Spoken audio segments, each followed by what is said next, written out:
Hello, my name is Kaya, and I will be introducing Fridman Gallery and Monika Fabijanska. So Fridman Gallery was founded in 2012 and is located in New York, and Beacon, New York. Fridman Gallery represents a roster of artists working across disciplines from painting and sculpture to video and sound art. We also host multimedia performances, publish artist books, and release vinyl records. Our upcoming show is set to open in early September and features works by Nate Lewis. Monika Fabijanska is a New York-based independent art historian and curator who specializes in women's and feminist art. In 2021, she curated the critically acclaimed Betsy Damon Passages, Rites, and Rituals, which was mentioned among the New York Times best shows of 2021. Her ecofeminism was reviewed in Art in America, the New York Times, the Brooklyn Rail, Hyperallergic, and Flash Art, among others. The groundbreaking, The Unheroic Act, Representations of Rape in Contemporary Women's Art in the US was among the best 2018 NYC art shows by Hyperallergic. Fabijanska provided the initiative and curatorial consulting for the Museum of Modern Art acquisition and retrospective exhibition of Alina Shaposhnikov. I'm going to hand it off to Monika for further introductions, and then we're going to get started with the artist talk. Thank you. Thank you, the Fridman Gallery, for organizing this exhibition. It's an honor for me to be its curator. I will jump right away to my sharing my screen to show you some images of the installation for those of you who cannot see the exhibition. I'm sorry, what happened here? For some reason, we're not at the beginning. Okay. The exhibition can be seen at Fridman Gallery, 169 Bowery until August 26. We continue to have online programs trying to invite and interview as many participating artists as it is possible. And of course, the logistics of gathering together, even in virtual space, with artists whose lives suddenly turned upside down, is not very easy. Therefore, I'm particularly grateful to Lesia Khomenko and Anna Scherbyna, who found time for us to meet us in person and to talk about their work. And also to Ksenia Nouril, who will provide a broader art historian commentary to this conversation. So just to show you a few images and to give an introduction, Women at War introduces some of the leading women artists working in Ukraine today. Of course, when we started the project, they were all in Ukraine, and today only 2 of them remain in the country, while the rest are temporarily elsewhere. The exhibition provides the context for the current where roughly half of the works were created during the last couple months after February 24th full-scale invasion of Russia on Ukraine, and roughly half before during the 8 years of war that started in 2014 with the annexation of Crimea and the creation of the separatist so-called People's Republic in Donbass, where the war is focused, is concentrated today. Therefore, it's particularly interesting, I think, for everyone that several works in the exhibition touch upon the situation in Donbass as it was developing over the past 8 years when we didn't really pay much attention to it in the West. War is central to history. History has been written and painted by men. And this exhibition provides an opportunity, a platform for female narrators of history and examines the perception of war as gendered in general. It also provides a small window into Eastern European feminisms, which are quite different from Western mold, and I think we will touch upon this today. If I could summarize it, artists in the exhibition represent what I will call feminist historiography in 2 ways. Some of them present the fates of women during war, of course, touching upon the subject of rape as a tool of mass destruction being used during wars, not only this one, or the fate of mothers and the fate of women giving birth during wars. But other artists go beyond the representation of woman or woman's face that is tied to her traditional gender role, and really look through feminist lens at historiography. Who writes history? Who is represented in history? Whose voice is heard?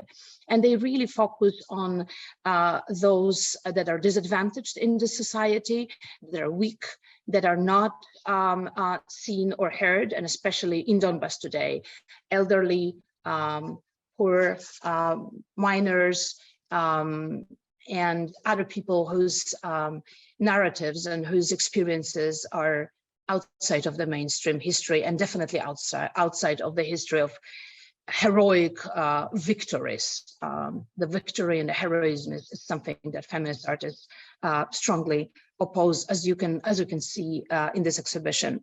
And as to start us our conversation with Lesia Khomenko and Anna Scherbyna, I will share just one paragraph from the essay that I wrote to accompany the show. An independent Ukraine, torn between its colonial past, the unimaginable wounds of the 20th century, Holodomor, 2 world wars, and the Holocaust, the aspirations of belonging to the West, and the actuality of an endemic crisis became obsessed with history. As of the art of the 2010s was largely focused on the discussion of whether national identity should draw directly upon the short period of the pre-Soviet independence or include the legacy of the Ukrainian SSR. The young generation of artists turned their attention to historiography, how history is written, who writes it, who and what remains invisible. Soviet painting, especially the interpretations of World War II, came into focus for many. Others organized around the critique of the communization, the destruction of Soviet monuments and mosaics in Donbas, spearheaded by the post-Maidan government, turned towards the blanked out pages of history. And such discussion of historiography through historical painting is precisely what is central to art practice of both Anna Scherbyna and Lesia Khomenko. Lesia Khomenko was born in 1980 in Kiev. She is a multidisciplinary artist who reconsiders the role of painting, and we are looking at her work right now. She deconstructs narrative images and transforms paintings into objects, installations, performances, and videos. Her interest lies in revealing tools of visual manipulation in the context of history making and myth making. She graduated from the National Academy of Fine Art and Architecture in Kiev in 2004, a member of REP or REP group since 2004. REP is a short for Revolutionary Experimental Space. She's also a co-founder in 2008 of Curatorial Union Hudrada. Khomenko is an initiator and program director of the Contemporary Art course at the Kiev Academy of Media Arts. Her works were shown in many exhibitions, including at the Lviv Municipal Art Center, where she had a solo exhibition last year, at Pinchuk Art Center in Kiev, also a solo exhibition, Museum of Contemporary Art in Bucharest, in Kiasma, Helsinki, CCA Zamek Ujazdowski in Warsaw, the Future Generation Art Prize exhibition in Venice in 2013, Kiev Biennial in 2012, where she was the author of the main project, National Art Museum of Ukraine, Kalmar Kunstmuseum in Sweden, White Box in New York, Mumok, Vienna, Zachęta National Gallery of Art in Warsaw, the Apple in Amsterdam, Ukrainian Pavilion at Venice Biennial in 2007, and Kunsthalle Vienna in 2006. She was a finalist of the Pinchuk Art Prize in 2009, 11, and 13, and a 2016 finalist of the Kazimir Malevich Award in Kiev. She lives and works in Kiev, and since March 2022, she has temporarily been in the West. And now let me share the image of Anna Scherbyna work while I'm sharing her biography. Anna Scherbyna was born in 1988 in Zaporizhia. She's an artist, curator, and illustrator, and her artistic practice examines the critical potential of mediums such as installation and video, drawing, and painting, exploring the visual traditions of Ukraine painting school, political aspects of a landscape, historical memory, and gender performativity. She graduated from the National Academy of Visual Art and Architecture in 2015, and in the same year from the Contemporary Art course. She participated in numerous exhibitions and projects, including the Portal at VBKO in Vienna, which is Austrian Association of Women Artists, in 2021, Armed and Dangerous in 2019, and A Space of One's Own in 2017, both at Pinchuk Art Center, Kiev. Edenia, the city of the future, Kharkiv, Socialist Realism seeming to be another in Kiev, Textus, Embroidery, Textile Feminism in Kiev. Scherbyna's curatorial practice is driven by the feminist approach to building artistic communities and collaborations. As a member of curatorial groups, she organized a reading club for artists and theoreticians named Czytanka in 2020, international feminist exhibition, The Cave of the Golden Rose in Kiev in 2019, and Saber, Deer, and Spinning Wheel in Stanica Luhanska in 2018. She was a co-founder of the Concrete Dates collective, and since 2009, she has lived and worked in Kiev, and since March of this year in Germany.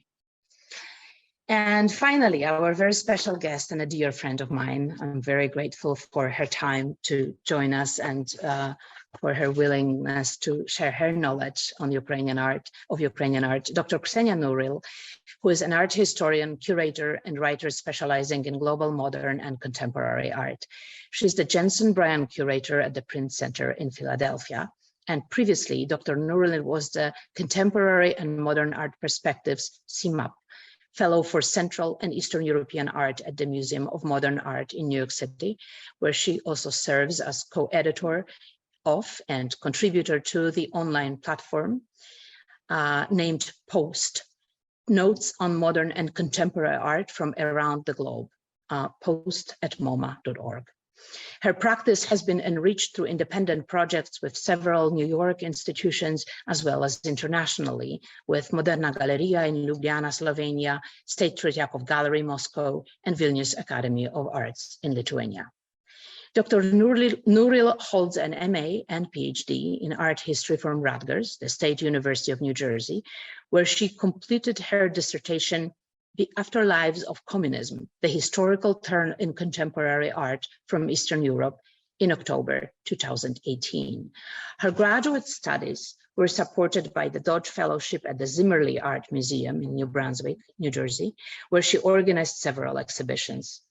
She holds a BA from New York University, where her honors thesis was titled A Genealogy of Power, Soviet and Post-Soviet Art in Ukraine and Romania, which included a chapter on the Ukrainian collective REP, Revolutionary Experimental Space.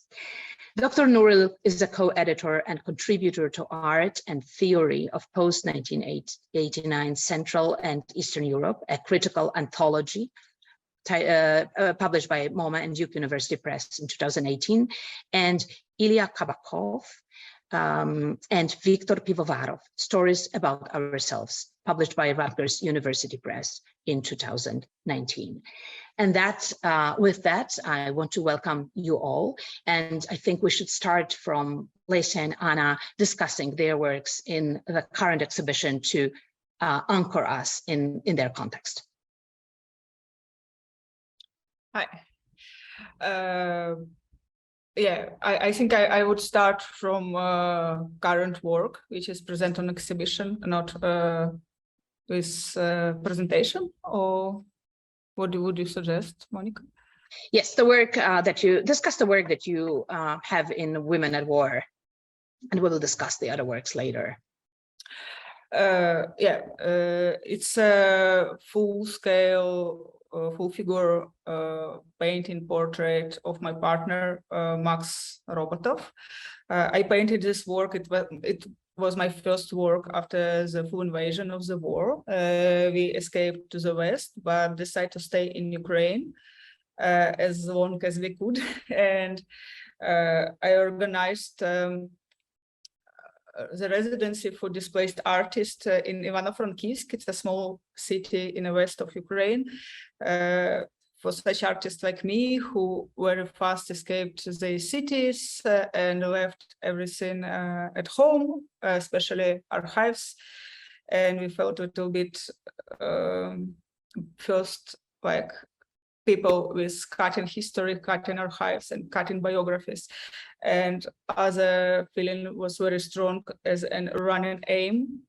And it was disgusting feeling. And to break this feeling, I decided to start work immediately and not work just emotionally, but analytically, and discuss with my colleagues what's the reality now, how we could describe it and analyze. So we provide some laboratory, common studio, and work there. And it was very important for us. It was like safe place, which we produce distance to what's going on. And it was my first work because at the same time, Max just got to the territory defense in the west of Ukraine. And he's an artist, new media artist and musician. He's my colleague. And I was very curious how he's in army. And I was guessing and asking him to send photos. But he was not allowed to send any image from the territory of the army because to take photo is forbidden now in Ukraine, to take photo of soldiers, of objects, of weapons.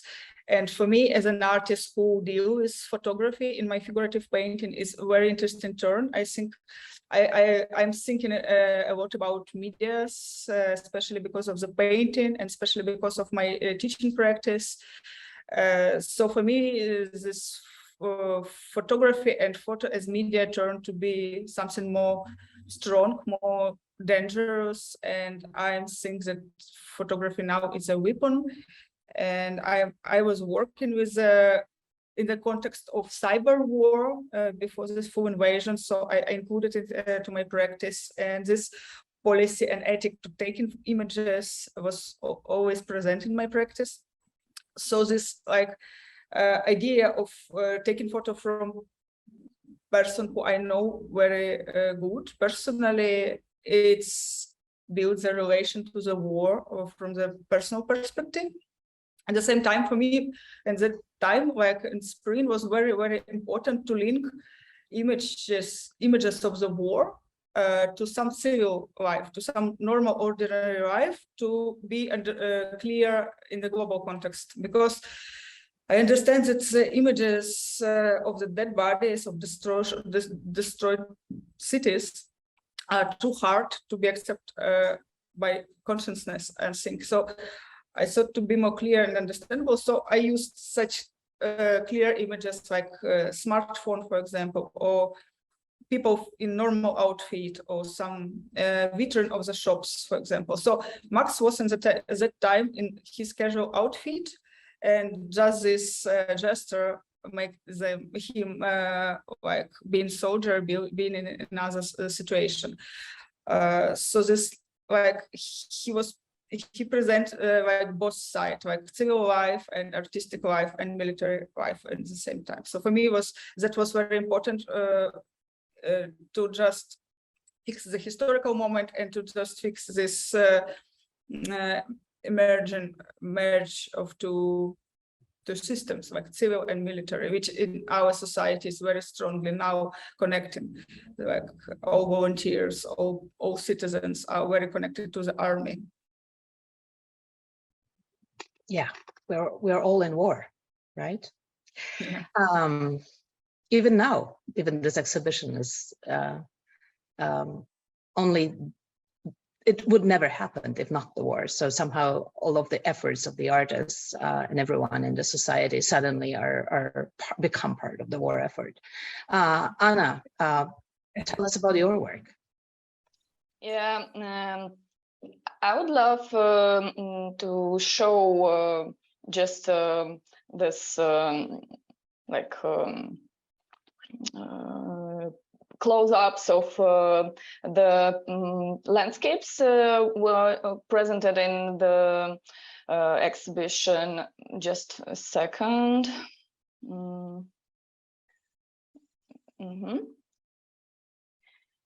Yeah, and This you've seen from the pictures Monika showed that they exhibited as like small framed landscapes.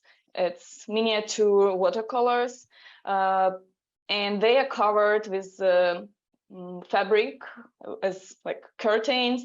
And as Monika already mentioned, that I'm trying to find my roots in the Ukrainian visual tradition and art history. And I use this way of exposing watercolors. I borrowed it from art museums because they usually do it to protect watercolors from fading, because sun is dangerous. It leads to fading of the pigment. And I found this way to exhibit watercolors, in particular, in this case, with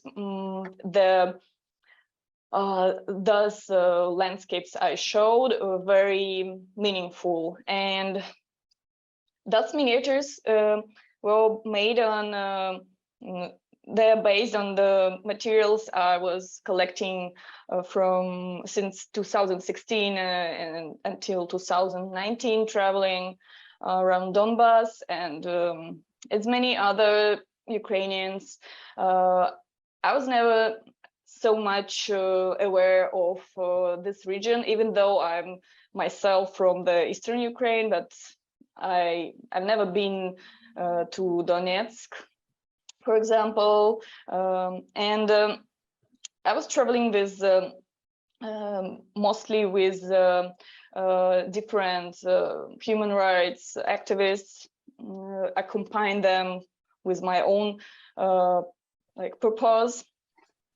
And so these miniatures, they show ruins of war, which was happening for 8 years before the full invasion. And in this scale, it's really not so clear what is depicted, and it's really hard to see these destructions. And but with this curtain, which covers the image, I try to attract the viewer to bend them somehow to the picture, so that you can explore the picture only while you are holding this curtain.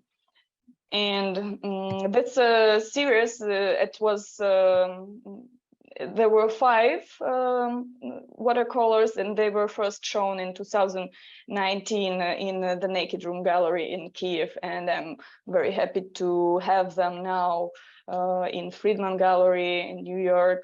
And thank you, Monika, for inviting me.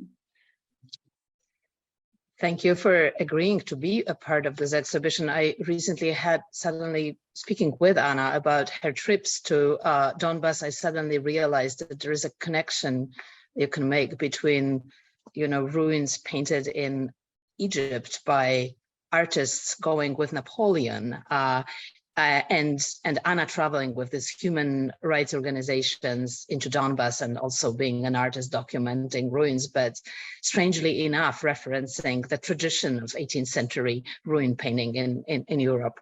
I would like to ask you, and I want the audience to remember that we will be taking questions obviously at the end, and that you should start thinking about whatever you would like to ask our artists. And Ksenia, in the meantime, and you have a Q&A box at the bottom of your screens to put your questions.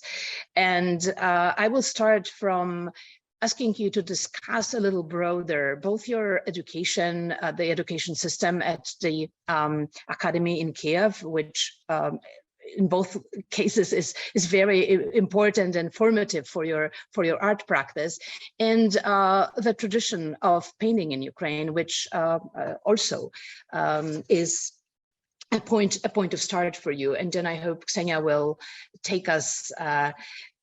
Give us a little broader context to this conversation. So, I would like to start, Lesia. Lesia, you want, or should I? I don't hear you, Lesia. Lesia, you have to unmute yourself. Yes, thank you. Sorry. Yeah, we both finished the same academy in Kiev, and yeah, it's. I think it shapes future, shapes the context of practice of few generations in Ukraine. I think this education, because we have really archaic education, which based on 19th century school, which was a little bit upgraded by social realism. And after like end of Soviet Union and get independence, the same system just upgrade with national identity. So the same structure. So we have like about 5 painting classes, like landscape painting, historical painting, you know, 2 monumental painting, like mural painting of the churches and so on. We have old graphic techniques. We have figurative sculpture, but we don't have any like performance or video class. And the worst thing, we don't have history of art, of contemporary art, like it ends of the beginning of 20th century. Like it is in program, but professors hate contemporary art, so they avoid to just teach it. They really teach like Soviet art, and that's it. And it's no critical kind of thinking. I was studying in a scenography class. It was much more free because I could mixed media, and I had very, very old professors, like they were about like 80 years old, and they were like really strong artists by their generation. So they really gave artistic approach, but like from very previous generation. So for me, to be in art academy was like being prison. It was early 2000 up to middle 2000, so I didn't see any opportunity to get abroad, and I was really struggling. But then, when I was a little bit grown up, like last courses, I decided that it's a good material to work critically with it. It's like I don't need to get to some comfortable conditions like on the West. I could work with what I have here.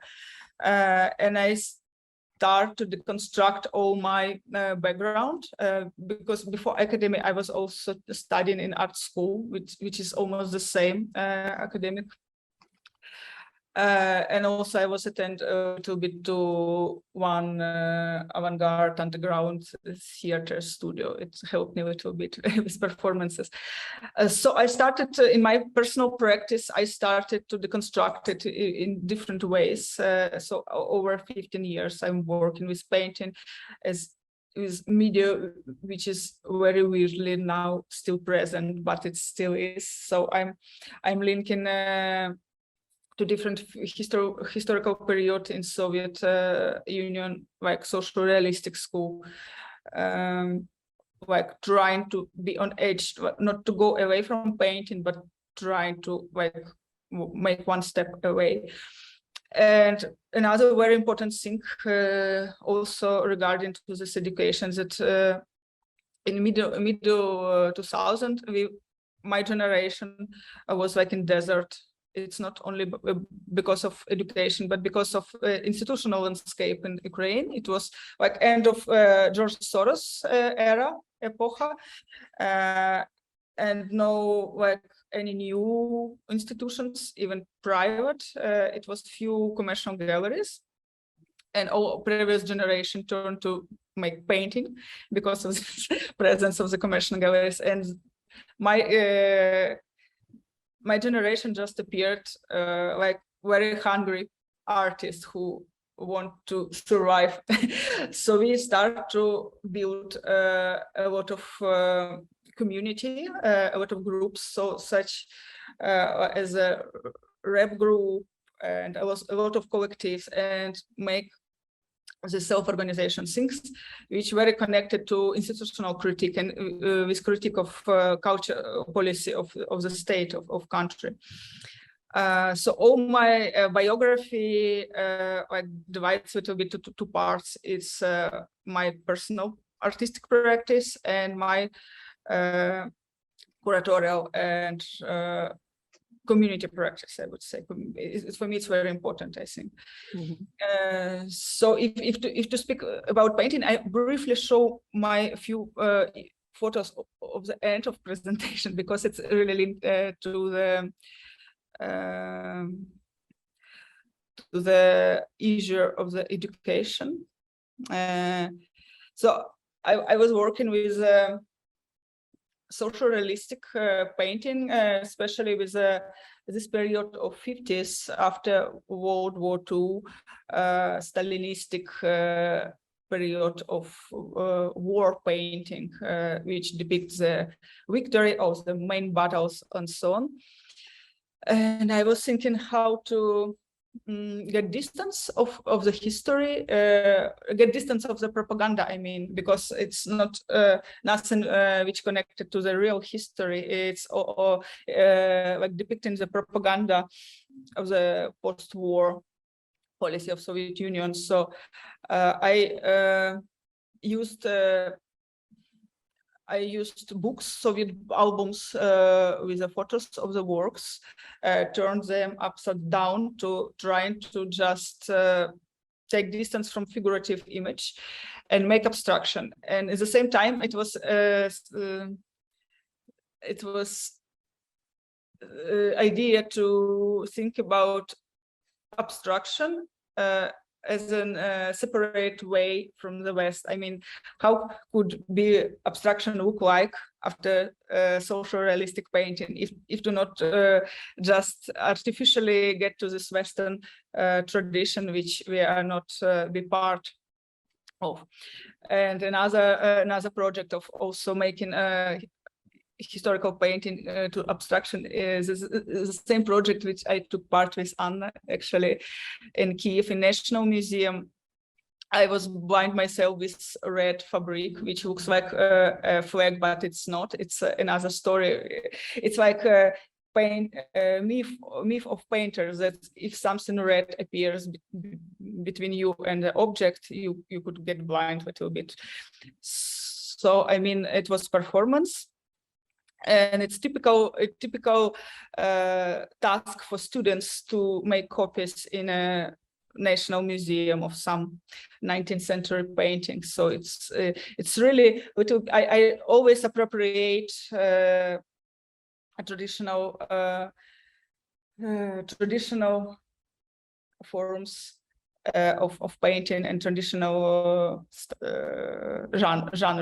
genre of paintings to link with my practice and with my identity, but to make painting and painting practice critical in a recent moment.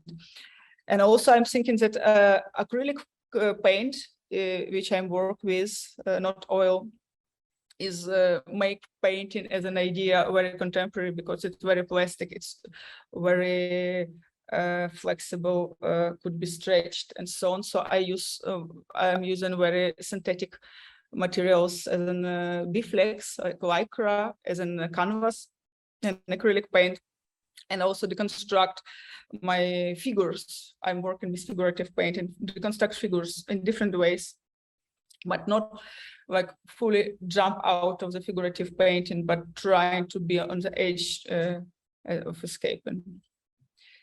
So thank you. It was short about my attitude, and very at the last that my position of our generation based on developing and creating systems. Like every small community is a system, and it's experiment how this utopic kind of small community could exist. For example, REP was everything based on consensus, never voting. It worked over 15 years. Now it a little bit, I think, doesn't work anymore, but it was great for 6 people in a group. Curatorial team Khudrada, it's over 16 curators working together on one show. It's like discussion club, huge discussion club. It was very interesting, and we still exist, but we are like too many, and we are busy with our projects. And next big project for me, it's educational project. I collect a huge team, and we found a 2 years program, like full-time program for students, and it works really. We were for 3 years before war, we were fully involved in this, and it's really about education. And I really didn't believe that we could renovate academy, so I decided to build separate building. I mean, symbolic separate building in a private sector. Okay, it's even didn't accreditate this my academy, but for me it was really a creative process, because I changed program every month, every semester. For me, it was like a collaboration with students, and I felt very free, and I created a lot of shows of students, involved them to this organization of the exhibition. So, I mean, for me, it was really alternative, and it was really alternative, because I've heard that in academy, they start afraid of my small private course as an concurrence. It's so absurd, really. Thank you, Lesia. Anna, how about you? So thank you, Lesia, because you actually said a lot what I was thinking to say, but I still have something to share about. Oh, sorry, I'm trying to show my screen, and yes. So. And somehow anticipating the next question, I would say that the generation of Lesia and all this REP group, they were my mothers in art, and like Lesia and Lada Nakonechna and Katya Badyanova, who founded another alternative educational program called Course of Art, which was really important, the same as the course of Lesia. There were only these two opportunities to obtain some new knowledges about the contemporary art, and I was lucky to get into this course when I was in my last year in the art academy, and also before academy, I studied in Odessa art school, kind of college, would say. And before that, in Zaporizhia, in this children art school as well. So in general, I studied for 14 years, studying painting. And at some point, I got really bored. And I also had this frustration, the same as Lesia, like feeling that the painting, as we were taught, like making these classical compositions, did not satisfy me as the medium. But I used it quite a lot, and this was my first work. Actually, the last year in my academy. It's called Artist House. Because Artist House is something also heritage from Soviet Union. It really exists as a building, and it's supposed to serve as a exhibition space, but also as a place where artists can like sometimes live, or there are also art show. But this expression Artist House somehow was always like around, and I used to I lived in the student dormitory, which had quite terrible conditions, and I took photos of the interior, and I stick the like transparent foil with the figure of female nude model, which was like constantly present in our daily life in academy, because we were like all the time doing this studies of naked bodies. There was this slideshow, and this naked figure would just stay frozen. It was kind of my first reflection on my position and looking at my place in the educational system as well. And the work you see now on the screen, was made in the frame of the same seminar Lesia already mentioned. It had name Socialist Realism Seeming to be Another, and it also addresses the practice of making art student practice, making the drawing of interior. And I used it's in the same hall of this post-war paintings, which is the top of the socialist realism, the Stalinist approach, and would just bloom at that period. And I took the position, I found the position in the space, which would actually not the worst, would say, because all the main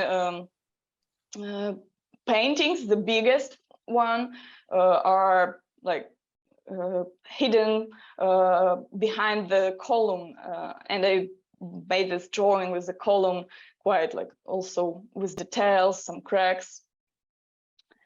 And another work of mine is also discovering the rhetoric and also the methodology of art education. Because in 50s, it was really important period, because at that time there were a lot of reforms and changes in art education, and also in the basic education in schools. And at that time the drawing became the main, let's say, practice, because a lot of attention was paid to the your ability to make realistic drawing. And I also use books, but in a bit different way than Lesia. I try to really like make them as I see them. So I go not to abstraction, but to the detailization, and the only thing which is abstracted is text. But I'm interested in the way how I look at a book and what I see when I look at a book. In the this series, it was actually, it includes also text, but there was no reason to put it here, and with quotations from the same book. And I use this quotation to show the rhetoric and this didactic voice of the teacher always present in your studying process, in this ways making you feel very much oppressed and frustrated, because it always says you that you have always works as so much that maybe sometime when you will be 100 years old, you will reach this moment of mastership, make your mastership. So, and I would jump to the another. It's also somehow connected to the reflection on the classical painting. And at the same time, this is also connected to the war, topic of war, because this work was done in Pichuka Center in 2020. It has the name Disposition of the Power Gaze. And here I built the special wall, which would look like inverted diorama. And the diorama itself, it's supposed to make the viewer to feel as the owner of the space, of the place you are looking at, of this picture you're looking at, and it's supposed to immerse you into this picture. And I would do the opposite. I tried to feel the viewer being squeezed out of the space, and to make the landscape as a subject, or let's to say, to give it agency, which like makes a different disposition of the power. And it shows the village. I was also collecting this materials the same time when I was traveling and collecting the materials for the small exhibition, small watercolors now presented in the exhibition Women at War. And it's a kind of typical landscape of village landscape in the east, close to the front line, that front line before this February. And you come and first you see this just like something usual, and only when you turn and you go to another part of you can see here in the middle more to the left, this checkpoint where you have to like cross it, like because you cannot go further without being checked. I think a very important element of this works, Anna, is that you make them only temporarily, meaning those monumental paintings or drawings, I don't know how you would define them. They are made not on paper or on canvas, they're made directly on the wall in the exhibition space, and together with the end of the exhibition, they disappear. So that's also a powerful gesture on your behalf. Yeah, thank you for reminding this. Yeah, that's really important, and it's made it with charcoal, which is very like fragile, and if you like even blow on or like breathe on it, it could be like gone. Oh, I'm sorry. Just last one, it's the new piece which is made this year, and it somehow repeats it's the same material, but now it's not inverted, but just regular diorama. And for me, I was continuing this experiments with this moving image, because is painting, which is, or drawing, which is usually stable and you grasp it as a doll, like in one moment. And I was experimenting and trying to make it dependent on the movement. And it's very big, it's like 20 meters long, and it's shown, still shown now in a Muka Museum in Antwerp in Belgium. And it shows us now not rural, but urban landscape. And again, the most like the best point of view is not possible, because there is a construction which doesn't allow you to stand at this point. Thank you. Thank you. Ksenia, how do you see this two approaches to painting in the context of the work coming from the region, and from Ukraine mainly, but from the region a little broader as well? Yeah, I mean, I think it's really important to keep pedagogy in mind. A lot of my research has been dedicated to the way artists study art, and the way in which that, especially in Eastern Europe, because of various political ideological changes, has shifted practices as artists pivot to the market, to the open market, to commercializing their work, and so forth and so on. And so I feel so lucky to be on this call with people like Lesia, who I've known since 2006, since the days she referenced, those early days of REP. And also Anna and you, Monika, who each bring your own expertise to the conversation. I have some images and thoughts to share about Ukraine and the region at large, as well as feminism. So Monika and I spoke briefly on Monday, and she joked about how she only does shows about feminism. They could have different themes, they could be about different regions, but feminism is always the core.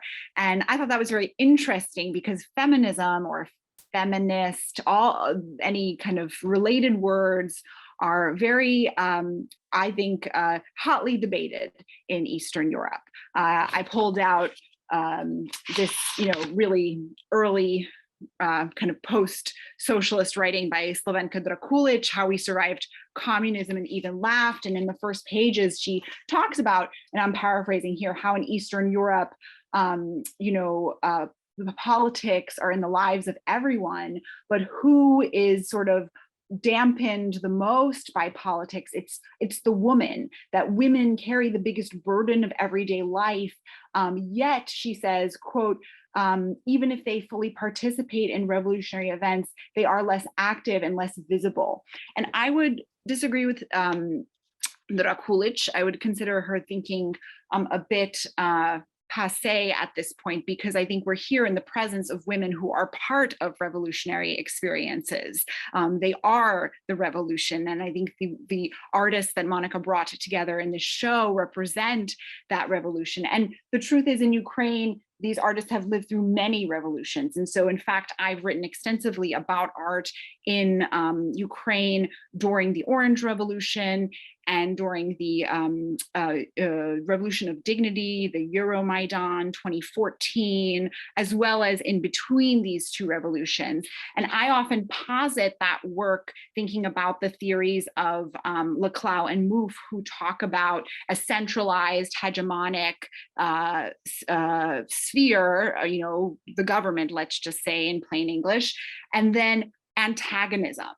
I mean, we are among the antagonists here. Lesia, Anna, the artists in the show, they are pushing up against the status quo. They are pushing up against ideology through their work. And I think it's brilliant that some of them, including Lesia and Anna, are using the language of that entity, socialist realism or national ideology, and playing it back to them, subverting that. So subversion, I mean, whether or not we agree that feminism is understood in Eastern Europe or was understood in Eastern Europe, I mean, I can cite here, there are plenty of books that actually don't even mention feminism as a word in their index. I can say that the works here are decidedly feminist because of the way they antagonize and because of the way they push against. And so I have here, and I am watching time, Monika. I mean, we can talk about early precedents in Eastern Europe, and I'm just going to run through these. I'm not going to spend a lot of time here, but I just want you all to visually see what they look like if you're not already familiar with them. So we have someone like Natalia LL, we have someone like Katalin Ladik out of Hungary. These are from the 70s. We have Sanja Avekovic coming out of former Yugoslavia in 1979. This work is in the collection of the Museum of Modern Art, among other places. We have back to Poland, someone like Eva Partum, artists who are really integrating into the everyday life, into public space, often with their bodies, and really putting that juxtaposition between the private and the public at play. You have more contemporary examples. You have Tanya Stojic over here. You have Alexandra Perici from Romania, often as a performance artist, deploying the body and placing the body in spaces that are contested. Someone like Eva Kotyatkova from Czech Republic, creating these installations, but also imagining what the body, particularly the female form, look like in them. And then, of course, you have all of these examples from Ukraine. And so we've mentioned Rep a few times. This is an example of their work. They're most famous for these large-scale murals that create narrative stories, as you see here on the bottom, and the dictionary to decipher the stories on the top right.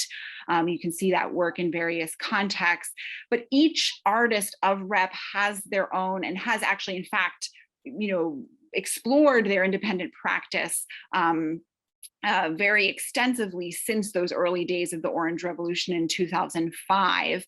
You have someone like Ksenia Nouril, who's depicting the former president of Ukraine, Viktor Yanukovych, as a sort of icon, like thinking back to Byzantine icons. You have Lesia Khomenko. This is an earlier work from her Giants series that is very much in vein with what she's doing now. You have Lada Nekonechna, who has been mentioned already before, thinking about architectural spaces. Zhana Kadyrova, who's in the show here. This was a very poignant work she made in 2014. In fact, as Monika mentioned, when this war truly began with the annexation of Crimea. And then, I'd like to mention an artist that I absolutely adore, Anna Zagintseva, whose work I've followed very closely for many years, and I think deserves a great amount of attention. These are a series of photographs that she produced after the Euromaidan, juxtapositioning the destruction and the peace. And I remember looking at this photograph with her on Maidan, a copy of this photograph with her near on Maidan, and just couldn't imagine the destruction of this building on the right. And now we're here facing destruction in Ukraine that is 20, 40, a million times worse than this, what she had depicted then. So those are all the images, and thank you all for buckling up and coming on that ride with me. But I'll just say that I think this work is very important, and I am so grateful that we're here to talk about it today.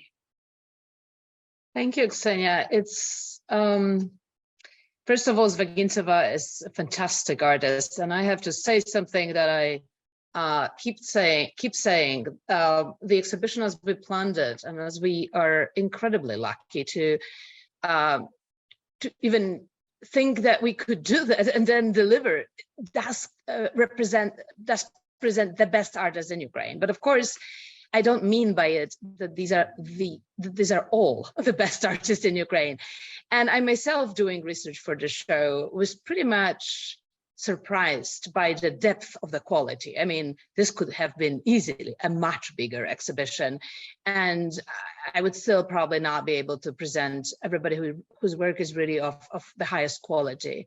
So Ukrainian art scene that is, I dare to say, almost entirely unknown in the United States, definitely needs deep research and more recognition, and starting to maybe recognizing it and researching it will help us understand Ukrainian culture in general. And since you all called for the devil, it was not me who spoke about feminism. There we go. Before we turn to the audience, we're a little late because of the technological mishap at the beginning, so I want us to be a little shorter with this time, with the round of answers discussing feminism, and I wanted everybody to think about their questions to you.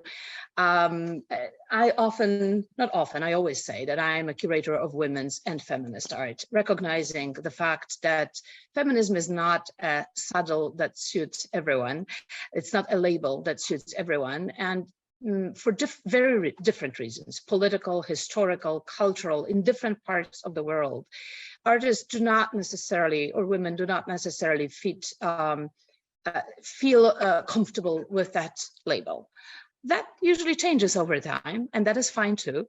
And I can give you a very simple example. When I organized the exhibition Ecofeminisms, very often artists calling themselves ecofeminists, using this label, but representing, for example, Native artists and white artists represented entirely different ideas behind the label. So it's a very wide and open concept, and I don't define it or understand it narrowly. What I try to do through my work is giving the platform to many voices. So without any pressure on, embracing the label of feminism, I'm curious whether Lesia and Anya find themselves feminist artists, whether you would use this term at all, and a few words about the condition of feminist art in Ukraine from your perspective and yours, Ksenia. Maybe I can start here. I would say that feminist art, feminism is itself. No, I would say more about art. That it's quite new, like discursive and artistic,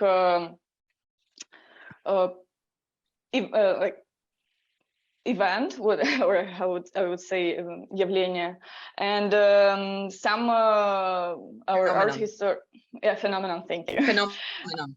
Yeah, some our researchers would start it from the Aleftina Kahidze's performance with the mirror in 2006, and you might all from you know this book about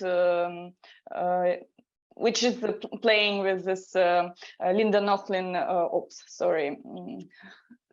article about why there been no great women artists, and this is a kind of attempt, or I would say the beginning of constructing the history of art made by women, which is not always feministic. And for me myself, I would say that feminism is not a label but a practice, and it's something which you struggling all the time to be a feminist, because it's not an easy task, but at the same time, if you politically in this direction, I would say that more or less your practice would be feminist. And it's really interesting to discover this genealogy of art made by women, because it's always been not as much present and not so visible, and I talked about it a lot in different, also in my statement for secondary archive, and also in one show we took part together with Uliana Bechenkova, my colleague, and we talked about this, how much 90s would put women aside from the practice because of some domestics and some surviving work they had to do, and also growing children. And this book, it was made published after the exhibition A Space of One's Own in Pinchuk Art Center, where I made an audio piece which was in the connection with Polina Rayko, outsider artist from Ukrainian village, who made these beautiful drawings in her small village house. And the work was I was reproducing the murmur, non-recognizable sounds, and only from time to time I would say the only one word, which is no. This is also concerning the mothers in art, mothers in art, and also the history of female art, or it's not a feminist, I cannot say that, but this is the great. It was a piece made from the sketch of great Ukrainian Soviet artist Tatiana Yablonska. And here I would explore the position of sketch as something which is not so important, and also the position of the meaning and the play, the space and the reason of coping as studying process and also as a kind of connection to the artist, how you would build this connection to the artist. This is also some of my book copying practice, which somehow addresses again to the art history and the tradition and of painting, classical painting. At the same time, I would discover here the representation of female body in the art, classical art. So this is like also views from book, and I would make these copies.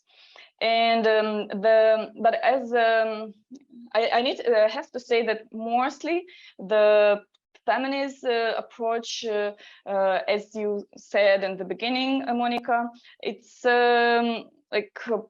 it's more present in my curatorial practice, and this is a project Chitanka we do together. We've been doing it together with Uliana Bychenkova. Now it's we have a break because of the circumstances, and it's called Chitanka. It's reading club where we would choose the text on the topic of relation between materiality and discursivity, and how artists could use the theory in the practice, and how they can both be, how to say, inspiring each other. And this was like for artists and theoreticians. And maybe the last slide I showed, this is a film we made together with another colleague of mine, Valentina Petrova, in 2019 for the project series, artistic series, Art and Dangerous, reflecting on the violence and militarization of society. And now it's really hard to speak about it in the same way we used to. So the rhetoric is pretty much changed and should be contextualized. But this was the film about the anti-feminist movement, conservative anti-feminist movement in Kiev, and we would discover this movement, and actually we were kind of fans of them because it was really funny, this organization, and yeah. That's what I want to say. The video is quite amazing. It's not difficult to find it on YouTube. I watched it and I recommend it to everyone watching to dig deeper into Anna's work. Lesia, what's your take on feminism? Unmute yourself. Yeah, actually, I'm not using the label of feminist artist in my practice, because I find that the issue I work with and context I work with is so deeply marginalized in general.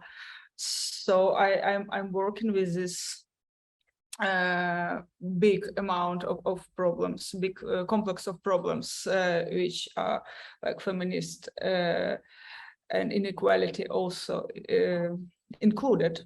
But I should say that my generation is quite lucky, and me personally, because I was grown up in an artistic family and I never felt some inequality. And our generation, it's like in a rap group, it's more women than men, and we never compete with men in our professional circle. But also, what I mentioned in the beginning of discussion, that the desert, which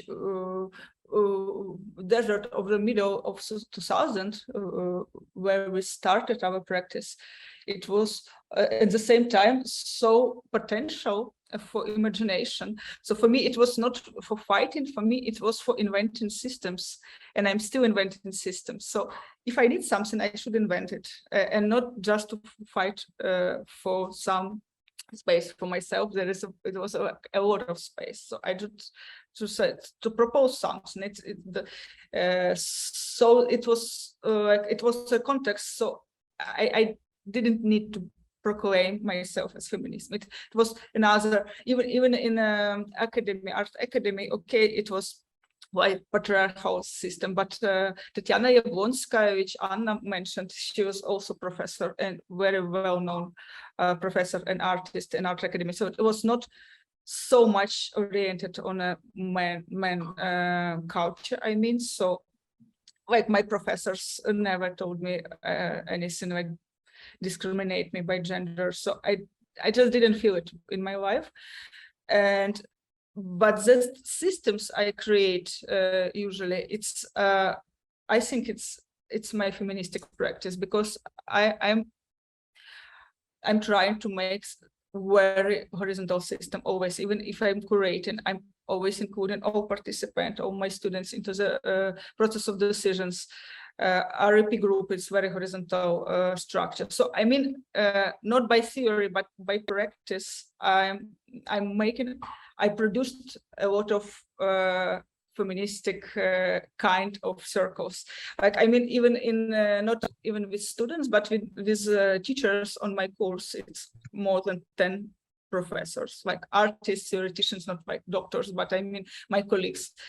I am a program director, but I built very transparent horizontal system where everyone involved in practice of others, and we discussing about our courses to be more like connected together. So I mean, for me, it's the same important as in a subject. I mean, the system. So I think. Thank you. I think. Oh, I'm sorry. Go ahead. Yeah, I just finished. I think what you said is just a perfect introduction to Eastern European feminism. And it is very, very special kind. Anna, I know you're boiling to get into discussion, but we basically have 5 minutes to end, and we need to give some voice to our audience. We want them to ask some questions, and I want to Ksenia very much to comment on these two extremely interesting approaches to that artist just presented. I'm dying to hear what you will say.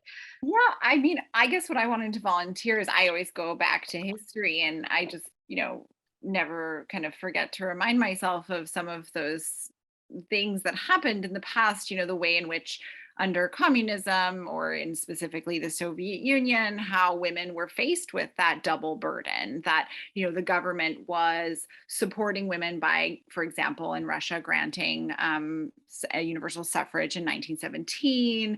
Of course, some of those policies of early Soviet policies were walked back during the Stalinist period, when things were really clamped down, but there was a spirit and there was a precedence, legal abortion, things like that, that, did give opportunity or space for women and men to attempt some equality, but that, of course, all kind of shifted as time went on, and sort of the communist project became sort of a mangled, tangled, even, diseased sort of entity.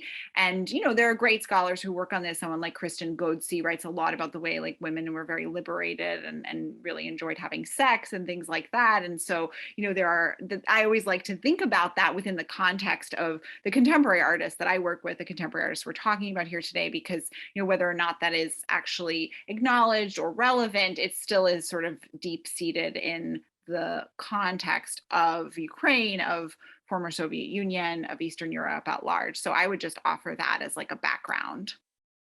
Thank you. Thank you, Ksenia. I will rush to the questions because I don't want to leave our audience without having anything answered.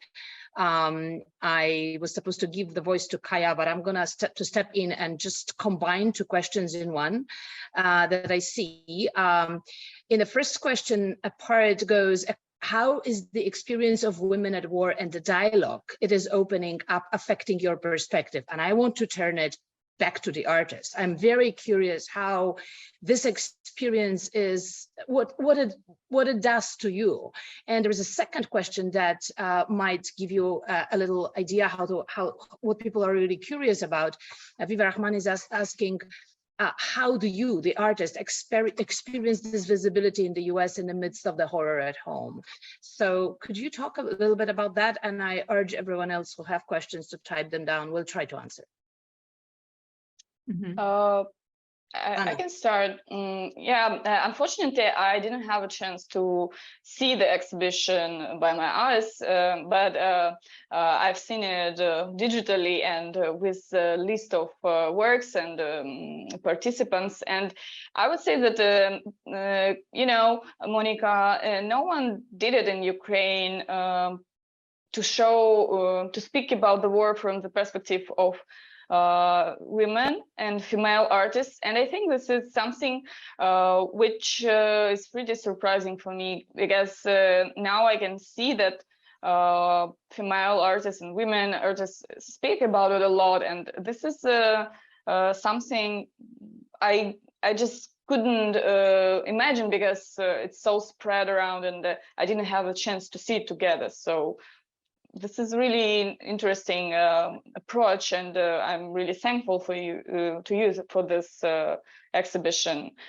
And answering the second question, I can say that this is really hard to answer, how to be present, to be visible, not only in the US, but in the USA, but also in any other exhibitions in Europe or wherever, because you always ask yourself, like, is there a time for my career, for my visibility, for being like to presenting the art while there is such a disaster going on?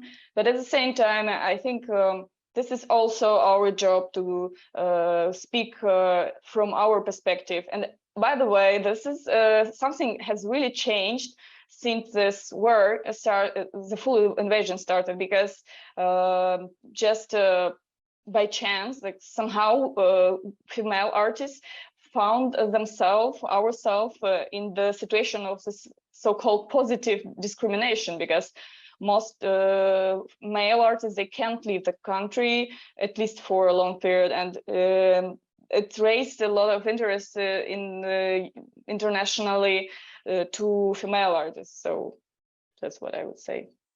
Lesia? Yeah, it's very interesting what Anna mentioned in the end. Like, it's really like upside down, that war changed a lot of things which were so like basic. I mean, that it's women artists became in more privileged situations that can travel, for example. It's I will start from this last question, like to continue Anna's words, that I was in January, I think end of the December and January, I was trying to imagine myself in immigration, because I was really sure that war will start. And I was trying to train my brains and my consciousness to this condition of immigration. And I thought that these tools of self-organization and horizontal kind of organization communities will work. And I was planning to go back to the West and make huge cluster of like curating huge place for all artists.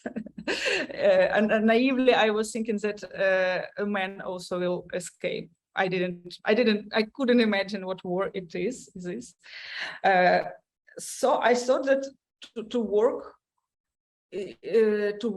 hardly and to continue our practice is very important, because for me it's the worst thing is that we don't have our subjectivity. It's what I mentioned about this marginality in general, not just in female art.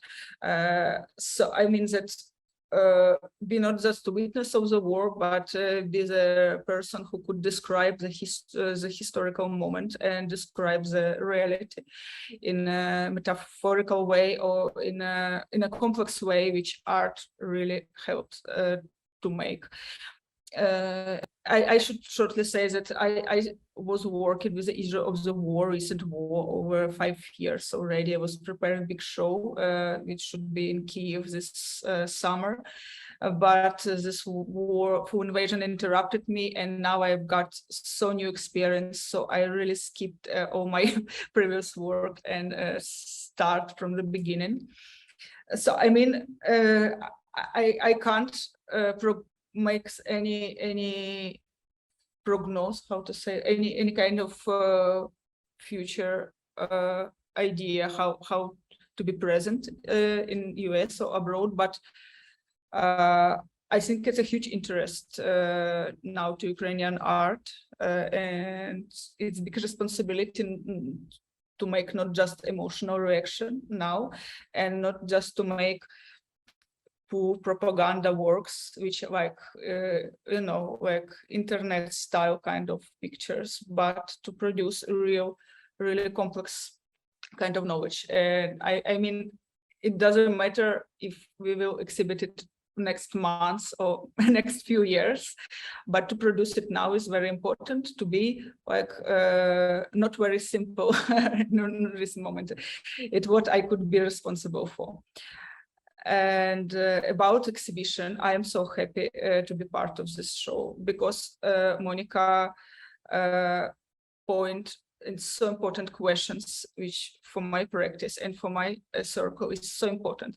So it's not, it's the same, it's a like global Western view on local situation. At the same time, she gives us our voices, because the historical dimension of our works, historical context, or this work with decommunization, it's so important in our practices, but it's not often so visible in a Western exhibition, for example.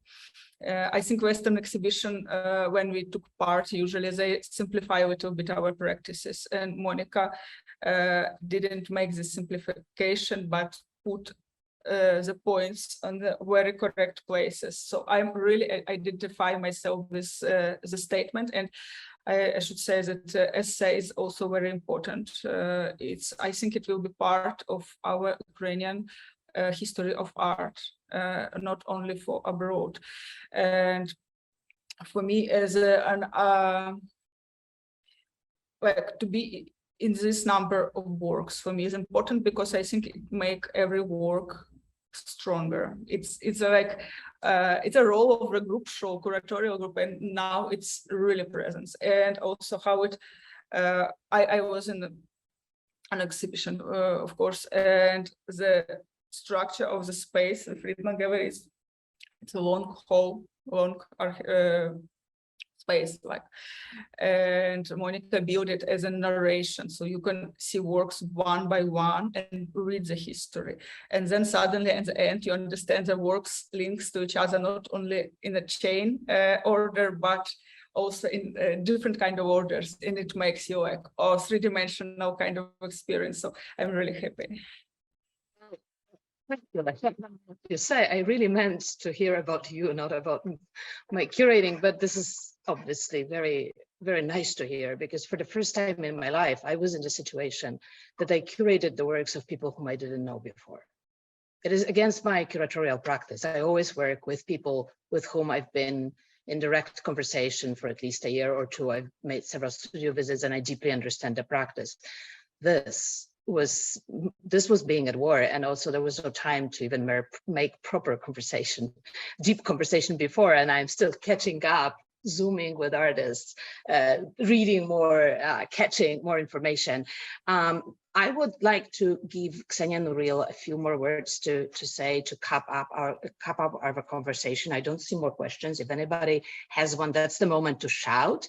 Before I give Ksenia a voice, I wanted to say something about the sources and resources, because there are ways, easy ways to research Ukrainian art, at least feminist art, because of course that's what I focused on, even though I read much more in both in past and very recently.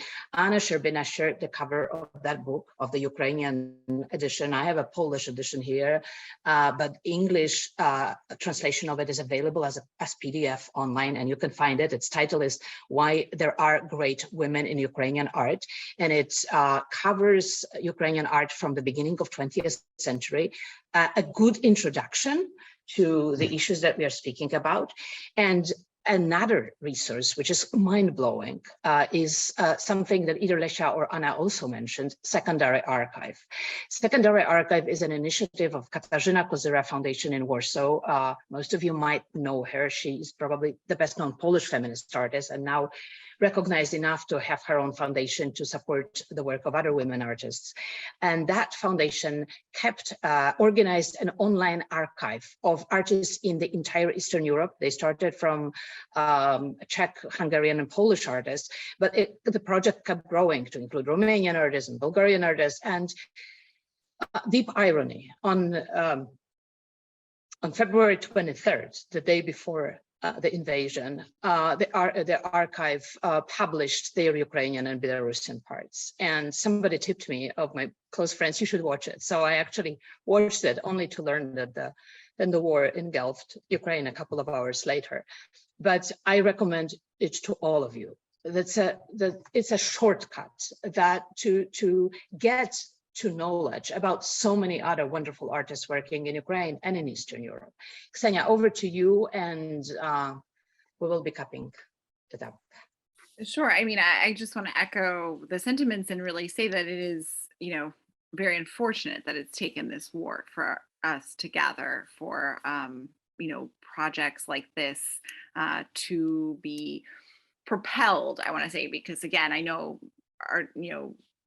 Monika, you always are supporting such issues. And so it just, again, this is the reality that we are living in. And so I can only hope, as someone who produces scholarship, but also admires scholarship, who works with artists and scholars, who has made books that include things, made books that do not include things. I mean, we always have to make choices. There always are decisions. Like you said, Monika, you worked under some very strict conditions, not being able to meet artists, see works in person. Artists were included, artists were left out. I mean, as curators, we are choice makers, unfortunately, for better or for worse. And so I just hope that this is not the last, that this scholarship and activity is, materialized in a way that is, carried forward, and that we, can consider these activities a somewhat bright spot in an otherwise very bleak kind of existence. Yes, that's right. That's right. We have some voices here in the chat, but these are mostly thanks to all of you. So we should probably end here. I want to thank everyone who stayed with us. Please share with your colleagues who might have not stayed enough for us to solve our technical issues, that this conversation will very soon be available online on Fridman Gallery's website and also on mine. And we will continue the conversation program in August. We cannot schedule these talks early in advance because of life, because of what Ukrainian artists live today. There's a lot of moving, changing places, and insecurity about the future. So as soon as we can announce future talks, we will do that. They will always take place on Wednesday at 1 p.m. So please continue to check our information. And we invite you all to come to the exhibition and experience it yourself. Thank you all. Thank you, Lesia, Anna. Thank you for your trust. Thank you for your works. Thank you, Ksenia, for spending time with us and giving us your perspective, and to Fridman Gallery for taking this incredible effort on themselves, actually spearheading it, proposing it to me. It was not my idea. And for their incredible heart and dedication to this not so easy project. Thank you very much. Have a good day. Thank you. Thank you. Bye-bye.